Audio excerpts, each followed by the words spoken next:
Hello, नमस्कार दोस्तों। आपका अपने यूट्यूब चैनल कॉमर्स स्टडी 360 में हार्दिक स्वागत एवं अभिनंदन करता हूं। तो आज अपन अपने यूट्यूब चैनल पर प्रथम क्लास लेकर आए हैं, जो कि जूनियर अकाउंटेंट एवं आरपीएससी फर्स्ट ग्रेड कॉमर्स को लेकर बहुत उपयोगी साबित होगी। इसका अपन प्रथम परिचय करेंगे लेखांकन एवं पुस्तपालन का परिचय। इस पाठ से संबंधित मैं 20 क्वेश्चन लेके आया हूँ। अपन सारे क्वेश्चनों को एक एक करते हुए सॉल्व करेंगे। तो चलो अपन शुरुआत करते हैं प्रथम क्वेश्चन से। दोहरा लेखा प्रणाली के सिद्धांतों को सर्वप्रथम किसने प्रतिपादित किया? इसमें 4 ऑप्शन हैं। प्रथम ऑप्शन है हराजू ओल्ड कैंसिल द्वारा, दूसरा है लुकास पेसियली द्वारा, तीसरा है बॉटलीबॉय द्वारा और चौथा है विलियम जेम्स द्वारा। तो दोस्तों सोचिएगा और अपना आंसर दीजिएगा। तो चलो अपन करते हैं इसको सोल्व। दोहरा लेखा प्रणाली के सिद्धांतों को सर्वप्रथम किसने प्रतिपादित किया? तो दोस्तों मैं आपको बता देता हूँ, दोहरा लेखा प्रणाली के सिद्धांतों का जन्मदाता लुकास पेसियली के द्वारा विकसित की गई थी, क्योंकि लुकास पेसियली एक इटली का महान गणितज्ञ था। इसको सर्वप्रथम प्रतिपादित करने का कार्य लुकास पेसियली के द्वारा सन 1494 में किया गया। उनके द्वारा एक पुस्तक लिखी गई। उस पुस्तक का नाम था डी कंपासेट स्क्रप्चर्स। वह पुस्तक लैटिन भाषा में लिखी गई थी। उसके बाद में उस पुस्तक को 1543 ईस्वी में हराजू ओल्ड कैंसिल के द्वारा अंग्रेजी भाषा में उसका अनुवाद किया गया। और उसके बाद में 1795 ईस्वी में एक पुस्तक और आती है जो पुस्तपालन से संबंधित थी। उस पुस्तक को लिखने का श्रेय विलियम जेम्स को जाता है। उस पुस्तक का नाम था the English system of book keeping. ठीक है दोस्तों, तो आप समझ गए कि दोहरा लेखा प्रणाली के सिद्धांतों को सर्वप्रथम किसने प्रतिपादित किया? लुकास पेसियली के द्वारा। तो इस क्वेश्चन में अपन ने 3 चीज़ अपने को कन्फर्म हुई। एक तो इसका विकास किसने किया? लुकास पेसियली के द्वारा प्रतिपादित किया गया। और इनकी पुस्तक कौन थी? The compassionate scriptures. इस पुस्तक को अंग्रेजी में अनुवाद किसने किया? 1543 ईस्वी में हराजू ओल्ड कैंसिल के द्वारा। फिर उसके बाद में 1795 में विलियम जेम्स ने एक the English system of book keeping पुस्तक लिखी गई। तो चलिए नेक्स्ट क्वेश्चन की ओर आगे बढ़ते हैं अपन। निम्नलिखित में से कौन सी अपूर्ण एवं अवैज्ञानिक लेखा पद्धति है? चलिए दोस्तों इसका उत्तर बताइए। इकेरी लेखा पद्धति, दोहरे लेखा पद्धति, महाजनी बही पद्धति, उपयुक्त में से कोई नहीं। इसको अपन सॉल्व करते हैं। निम्न में से कौन सी अपूर्ण एवं अवैज्ञानिक लेखा पद्धति है? दोस्तों इसका आंसर हो जाएगा ए। इकेरी लेखा पद्धति एक अपूर्ण एवं अवैज्ञानिक लेखा पद्धति है। यह अपूर्ण है। यह प्रायतः छोटे व्यापारियों के द्वारा रखी जाती है और इसमें 2 ही खाता बही तैयार की जाती हैं। एक तो रोकड़ बही और दूसरी व्यक्तिगत बही। जो नगद लेन देन होते हैं वो रोकड़ बही में रखे जाते हैं और जो उधार लेन देन होते हैं वो व्यक्तिगत खाता बहियों में रखे जाते हैं। दोहरा लेखा पद्धति एक अपने आप में पूर्ण और वैज्ञानिक पद्धति है और विश्व स्तर पर सबसे ज़्यादा जो अपनाई जाने वाली पद्धति है वो दोहरा लेखा पद्धति है। महाजनी बही पद्धति भारत में पाई जाती है। जहाँ से वैदिक अपनी सभ्यताओं का विकास शुरू हुआ था, वहीं से महाजनी बही पद्धति अपनाई जाती थी। तो इसका आंसर हो जाएगा ए। चलिए दोस्तों नेक्स्ट क्वेश्चन की ओर। पुस्तपालन में निम्नलिखित कार्य होता है। इसमें बताना है पुस्तपालन में कौन सा कार्य होता है। ठीक है दोस्तों, ये इसका आंसर दीजिएगा सभी। पहचान, वर्गीकरण और सारांश, पहचान, विश्लेषण और जांच। तीसरा ऑप्शन है पहचान, लिखना और वर्गीकरण। चौथा है सभी। तो इसमें अपन देखते हैं पहचान जो कार्य होता है ये भी इसमें होता है। वर्गीकरण का कार्य भी होता है, लेकिन सारांश का जो कार्य है वह पुस्तपालन में नहीं होकर किस में होता है? लेखांकन में। कौन से किसमें? लेखांकन में। इसलिए ये आंसर अपना नहीं होगा। दूसरा ऑप्शन क्या है? पहचान, विश्लेषण और जांच। तो जांच वाला भी कार्य नहीं होता है और ना ही विश्लेषण वाला होता है। पहचान वाला तो इसमें होता है। तीसरा ऑप्शन क्या है? पहचान करना, लिखना और वर्गीकरण करना। ये आंसर अपना करेक्ट आंसर हो जाएगा, पहचान, लिखना और वर्गीकरण करना। चलिए दोस्तों नेक्स्ट क्वेश्चन की ओर अपन आगे बढ़ते हैं। निम्नलिखित में से कौन सही है? दायित्व बराबर पूंजी प्लस संपत्तियाँ, पूंजी बराबर संपत्तियाँ माइनस दायित्व, और पूंजी बराबर संपत्तियाँ प्लस दायित्व। तो बताइए दोस्तों कौन सा इसमें आंसर सही आएगा? दायित्व, अपना जो समीकरण होता है वह होता है असेट्स, संपत्तियाँ बराबर कैपिटल्स प्लस लाइबिलिटीज़, ये अपना फॉर्मूला होता है। तो इसको देखते हुए चलें, दायित्व बराबर पूंजी प्लस संपत्तियाँ, ये अपना नहीं होगा। पूंजी संपत्तियाँ माइनस दायित्व, पूंजी संपत्तियाँ माइनस दायित्व, तो ये असेट्स इधर है, दायित्व इधर है, तो असेट्स में से लाइबिलिटीज़ को अपन घटाएंगे तो इधर क्या बचेगा? पूंजी। तो अपना राइट आंसर क्या रहेगा? बी। चलो दोस्तों नेक्स्ट क्वेश्चन की ओर अपन आगे बढ़ते हैं। रोजनामचा में व्यवहारों को किस क्रम में लिखा जाता है? रोजनामचा में बताओ कौन से क्रम में अपन लिखते हैं कि जो जैसे आज 10 व्यवहार हुए, कल 5 व्यवहार हुए, तो कौन सा क्रम जो रहेगा जिस क्रम में अपन रोजनामचा में व्यवहारों की जो एंट्री करते हैं, जो खाता बही में एंट्री करते हैं, जो जनरल बही है उसमें एंट्री करते हैं, तैथिक क्रम में करते हैं, धनराशि के आरोही क्रम में, मतलब घटते हुए क्रम में या बढ़ते हुए क्रम में जो भी है, तो अपन ने रोजनामचा व्यवहारों को तैथिक क्रम में लिखते हैं। जिस तिथि को जो व्यवहार ट्रांजैक्शन होता है उसी तिथि में उस व्यवहार का लेखा किया जाता है। तो नेक्स्ट क्वेश्चन क्या है? व्यवसाय में पूंजी का अर्थ क्या होता है? दोस्तों बताइए, अभी मैंने वो समीकरण बताई थी उससे ही ये होगा सॉल्यूशन। असेट्स बराबर कैपिटल प्लस लाइबिलिटीज, इसी समीकरण से ये क्वेश्चन सोल्व होने वाला है। तो व्यवसाय में पूंजी का अर्थ क्या है? संपत्तियों पर दायित्वों का आधिक्य, संपत्तियों पर दायित्वों का आधिक्य, ये इससे पूंजी नहीं बढ़ेगी, इससे तो दायित्व भी ज़्यादा हो जाएंगे। दायित्वों पर संपत्तियों का आधिक्य ये रहेगा। संपत्तियां अधिक रहेंगी, दायित्व कम रहेंगे, तो वो जो डिफरेंस रहेगा वो अपना क्या रहेगा? पूंजी। ठीक है दोस्तों, क्योंकि संपत्तियों पर जो अपना निवेश किया जाता है उस निवेश में से जो अपने को एक्सटर्नल और इंटरनल जो लाइबिलिटीज़ होती हैं उनको अपन उसमें से घटाते हैं, तो अपने पास जो डिफरेंस आता है वो क्या होता है?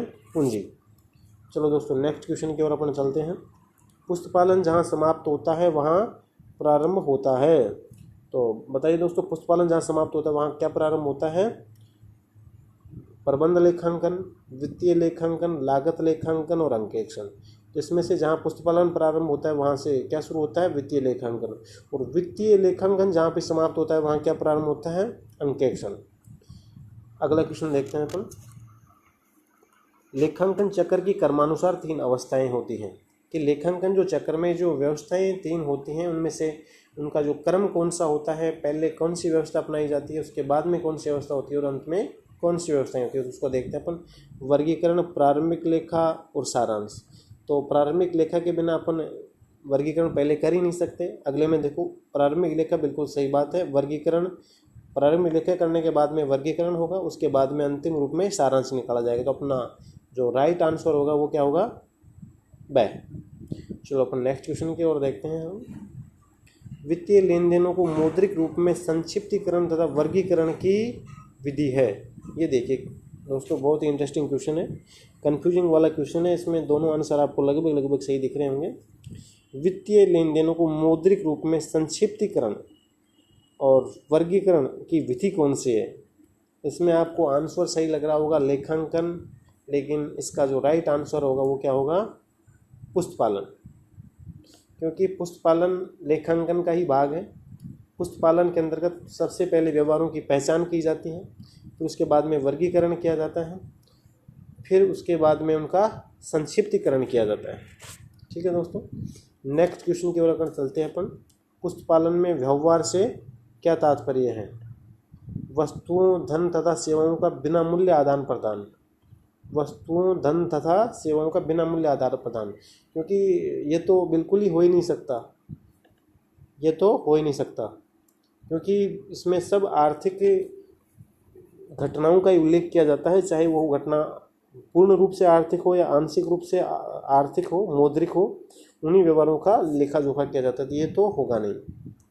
नेक्स्ट क्वेश्चन कौन सा है दोस्तों? वस्तुओं, धन और सेवाओं का आदान प्रदान करना मूल्यों पर, ये होगा दोस्तों इसका आंसर, राइट आंसर ब होगा। वस्तुओं, धन और सेवाओं का मूल्यों पर आदान प्रदान। ठीक है दोस्तों, नेक्स्ट क्वेश्चन की ओर चलते हैं अपन। पुस्तपालन का क्या अर्थ होता है? पुस्तपालन का क्या अर्थ होता है? देखिए इसके चारों ऑप्शनों को। प्रारंभिक पुस्तकों में लेखा करना, प्रारंभिक पुस्तकों में लेखा करना। सेकंड ऑप्शन है लाभ हानि खाता तैयार करना, और तीसरा ऑप्शन है व्यापार खाते तैयार करना। चौथा ऑप्शन है शुद्ध लाभ की गणना करना। इसमें राइट आंसर क्या रहेगा वो बताइए। पुस्तपालन का क्या अर्थ होता है? प्रारंभिक पुस्तकों में लेखा करना, ये इसका राइट आंसर रहेगा। क्योंकि लाभ हानि खाता जो तैयार किया जाता है वह लेखांकन की प्रक्रिया में तैयार किया जाता है। व्यापार खाता भी लेखांकन की प्रक्रिया में तैयार किया जाता है, और शुद्ध लाभ हानि की गणना होती है इससे, लाभ हानि खाते से। तो ये किसके अंग हो गए? लेखांकन के। तो पुस्तपालन में क्या रहता है? प्रारंभिक पुस्तकों में लेखा करना। प्रारंभिक पुस्तकों में जैसे रोजनामचा में एंट्री करना, या फिर सहायक पुस्तकें रखना, कि जहाँ पे व्यवहार कम होते हैं अंशतः रोजनामचा अपनाई जाती हैं, और जहाँ पे व्यवहारों की संख्या अधिक होती है वहाँ पे सहायक बहियों का प्रयोग किया जाता है। चलो नेक्स्ट क्वेश्चन की ओर अपन आगे बढ़ते हैं। एक व्यक्ति जिसे फर्म को रुपए देने हैं, ये क्वेश्चन देखिए बड़ा रुचिकर क्वेश्चन है। एक व्यक्ति जिसे फर्म को रुपए देने हैं, मतलब फर्म इसमें प्राप्त करने वाली है, वो जो व्यक्ति है वो फर्म को रुपये देगा। मतलब इसमें यह हुआ कि फर्म उस व्यक्ति के रुपये मांगती है, तो व्यक्ति क्या होगा? व्यक्ति होगा इसमें देनदार। फर्म के लिए क्या होगा? वो देनदार, क्योंकि अपन माल की उधार भी आपूर्ति करते हैं तो वो मूल रूप से देनदार कहलाते हैं, तो वो फर्म को रुपए देने वाले होते हैं। तो नेक्स्ट क्वेश्चन की ओर बढ़ते हैं अपन आगे। पूंजीगत व्यय को किस विवरण में दिखाया जाता है? पूंजीगत व्यय को किस विवरण में दिखाया जाता है? बड़ा इंटरेस्टिंग क्वेश्चन है। लाभ हानि खाते में, चिट्ठे के संपत्ति पक्ष में, व्यापार खाते में, चिट्ठे के दायित्व पक्ष में। बताइए दोस्तों, पूंजीगत व्यय होता है उसको किस विवरण में दिखाया जाता है? पूंजीगत व्यय को दिखाया जाएगा चिट्ठे के संपत्ति पक्ष में। पूंजीगत व्यय के उदाहरण आप देख सकते हैं, जैसे मशीनरी खरीदना, और मशीनरी खरीदना, उपकरण खरीदना, कोई भी साधन हो सकता है उसके रूप में, तो वो पूंजीगत व्यय होगा। जैसे जमीन खरीदना, भूमि खरीदना, भवन खरीदना, ये सब पूंजीगत व्यय के उदाहरण हैं, क्योंकि इनका जो लाभ है हमें लॉन्ग टर्म यानी लंबे समय के रूप में लाभ मिलेगा। आयगत व्यय जो होते हैं वो लाभ हानि खाते में दिखाए जाते हैं, या फिर व्यापार खाते के डेबिट पक्ष में दिखाए जाते हैं, क्योंकि उनका जो लाभ मिलने की समय अवधि है वो सामान्यतः 1 वर्ष होती है, या उससे कम भी हो सकती है। और जो पूंजीगत व्यय होते हैं उनकी जो लाभ मिलने की संभावना होती है वो 1 वर्ष से अधिक होती है। मैक्सिमम 10 या 15 वर्ष जो भी होती है उसकी डेप्रिसिएशन, जैसे भूमि है तो उस पर डेप्रिसिएशन नहीं लगाया जाता है, वो पूंजीगत व्यय का ही विवरण होता है, उदाहरण होता है। तो इसलिए पूंजीगत व्यय को कहाँ दिखाएंगे हम? चिट्ठे के संपत्ति पक्ष में। चलिए दोस्तों नेक्स्ट क्वेश्चन की ओर अपन आगे बढ़ते हैं। कौन से संचय को चिट्ठे में नहीं लिखा जाता है? पूंजीगत संचय। कौन से संचय को चिट्ठे में नहीं लिखा जाता है? पूंजीगत संचय, आयगत संचय, गुप्त संचय और आदर्श संपत्तियाँ। तो इसमें देखो आदर्श संपत्तियों में क्या आता है? जैसे कॉपीराइट हो गया, ख्याति हो गई, ट्रेडमार्क, लाइसेंस, ये सब चिट्ठे में दर्शाया जाता है, क्योंकि अमूर्त संपत्तियों के रूप में आती हैं, इनको चिट्ठे में दर्शाया जाता है। आयगत संचय भी चिट्ठे में दर्शाया जाता है, जिन्हें हम रिजर्व सरप्लस भी बोलते हैं, उनको दर्शाया जाता है। पूंजीगत संचय को भी चिट्ठे में दर्शाया जाता है, जो पूंजीगत हानियों को अपलिखित करने में काम आता है। तो चिट्ठे में जो नहीं दर्शाया जाता है अपने को वो उत्तर देखना है, तो वो उत्तर होगा गुप्त संचय, क्योंकि गुप्त संचय को कहीं भी नहीं दिखाया जाता है चिट्ठे में। चिट्ठे में क्या, कोई भी पुस्तकों में नहीं दिखाया जाता है। गुप्त संचय का निर्माण व्यापारी एक अपनी आंतरिक व्यापार की जो क्षमता होती है उसको सुदृढ़ करने के लिए किया जाता है। अक्सरतः इसका प्रयोग टैक्स को बचाने के लिए भी किया जाता है। और गुप्त संचय का निर्माण निम्न कारणों से हो सकता है, जैसे लाभ कम दिखाना, हानि दिखाना, और लागत अधिक दिखाना, आय कम दिखाना। तो निम्न कारणों से आयगत संचय, गुप्त संचय का निर्माण होता है। अगला क्वेश्चन देखिएगा, शुद्ध लाभ आने की जानकारी और वित्तीय स्थिति का पता लगाने के लिए किस प्रकार का लेखांकन किया जाता है? वित्तीय लेखांकन किया जाता है, लागत लेखांकन किया जाता है, प्रबंध लेखांकन किया जाता है, या उपरोक्त सभी लेखांकन किए जाते हैं? तो बताइए दोस्तों, इसका राइट आंसर क्या होगा? शुद्ध लाभ आने की जानकारी और वित्तीय स्थिति का पता लगाने के लिए हमें वित्तीय लेखांकन नितांत आवश्यक होता है। लागत लेखांकन के अंदर किसी भी वस्तु की लागत या प्रति इकाई लागत ज्ञात करने के लिए लागत लेखांकन ज्ञात किया जाता है। प्रबंध लेखांकन एक अंतिम स्टेज पे किया जाता है जहां वित्तीय लेखांकन कहीं तो समाप्त हो जाता है। प्रबंध लेखांकन के अंतर्गत नीतियों, निर्णयों आदि का एक अवलोकन किया जाता है और वित्तीय लेखांकन इसमें राइट आंसर रहेगा। तो नेक्स्ट क्वेश्चन की ओर अपन आगे बढ़ते हैं। व्यवसाय के निकट भविष्य में नहीं बेचने की भावना निहित है। व्यवसाय के निकट भविष्य में नहीं बेचने की जो भावना निहित होती है वो किस में होती है दोस्तों? कि व्यवसाय लंबे समय तक चलेगा और व्यवसाय को अपने निकट समय में बेचने की कोई भी मंशा नहीं है और निरंतर समय तक चलता रहेगा। उसका जो जीवन काल है भविष्य में एक अनिश्चित जीवन काल रहेगा। अभी कोई विचार नहीं उसका बेचने का। तो अस्तित्व संकल्पना ये नहीं आएगा, उपार्जन संकल्पना ये भी नहीं आएगा, रूढ़िवादिता संकल्पना, निरंतरता संकल्पना इसमें आएगा। क्योंकि निरंतरता संकल्पना हमें यह बताती है कि अपना व्यवसाय को निकट भविष्य में बेचने की कोई भावना नहीं है। और जो भी अपन मशीनरी खरीद रहे हैं या स्थायी संपत्तियां कहें या फिर आदर्श संपत्तियां कहें, तो वो अपन व्यवसाय को लंबा चलाने के लिए खरीद रहे हैं। अगर अपनी भावना ये रही कि अपन व्यवसाय को निकट भविष्य में बेचने वाले हैं तो स्थायी संपत्तियों को खरीदने के बजाय अपन किराए पर लेते हैं। इसलिए जिस व्यवसाय को निकट भविष्य में नहीं बेचना है वो कौन सी संकल्पना होती है? निरंतरता की संकल्पना। मापने की सामान्य इकाई एवं प्रतिवेदन का साधारण जो प्रारूप प्रोत्साहित करता है। मापने की सामान्य इकाई एवं प्रतिवेदन साधारण प्रारूप प्रोत्साहित करता है। ये होता है जैसे पिछले वर्ष किसी वस्तु की उत्पादन करने में कितनी लागत आई और इस वर्ष कितनी लागत आई प्रति इकाई या संपूर्ण यूनिट में कहें तो उसके लिए जो साधारण प्रारूप प्रोत्साहित करता है वो उसमें क्या आएगा आंसर है? तुलनीयता। क्योंकि डिफरेंस होता है उसको कि इस वर्ष 10 रुपये प्रति यूनिट आई और अगली वर्ष 15 रुपये प्रति यूनिट आ रही है, 8 रुपये प्रति यूनिट आ रही है। तो ये जो डिफरेंस आ रहा है ये किस कारण से बना? तो तुलना मापने योग्य बनाने के लिए उनकी आपस में तुलना की जाती है। अपन चलते हैं दोस्तों नेक्स्ट क्वेश्चन की ओर। दोहरा लेखा पद्धति का जन्मदाता कौन है? इसका आंसर मैं पहले बता चुका हूँ, ये शुरू में अपने इसका पूरा परिचय करवा दिया था। इसका जन्मदाता है लुकास पेसियोली।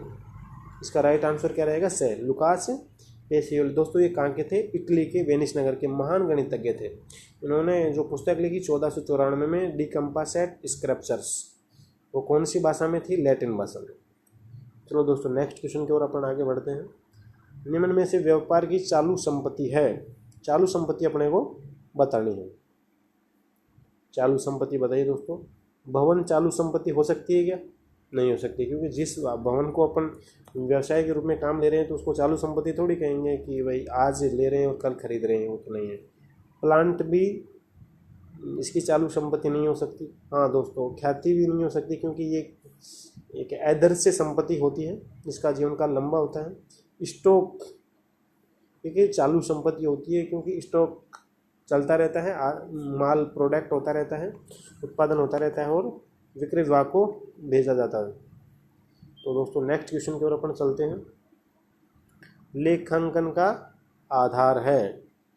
लेखांकन का आधार है। लेखांकन का आधार है। लेखांकन का आधार क्या है दोस्तों? पुस्तपालन। लेखांकन का आधार है पुस्तपालन, क्योंकि पुस्तपालन के बिना लेखांकन का कार्य संभव नहीं हो पाता है। पुस्तपालन में ही किसी भी आर्थिक व्यवहार की पहचान की जाती है।